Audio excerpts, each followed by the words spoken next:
السلام عليكم ورحمة الله وبركاته. تفاصيل جريمة المهبولة، الجريمة التي هزت الكويت، وإليكم التفاصيل.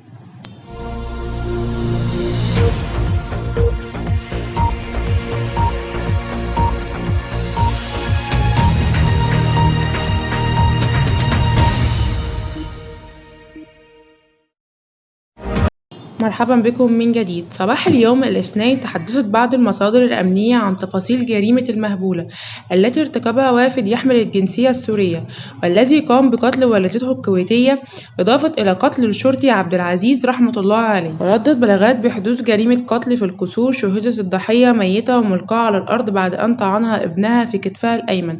ومن بين ما ورد في التقرير، شُهِد 4 من أبناء الضحية من بينهم القاتل، كما ذكرت المصادر أن القاتل فر هربًا، وتم تحديد أوصافه والمركبة التي يستخدمها للتنقل، وتم نشر تعميم بشأن ذلك. وبعد لحظة تلقت غرفة العمليات أنباء عن جريمة القتل على الطريق المؤدي إلى منطقة أبو حليفة والمهبولة، حيث تبين لاحقًا أن المقتول هو عبد العزيز رحمة الله عليه.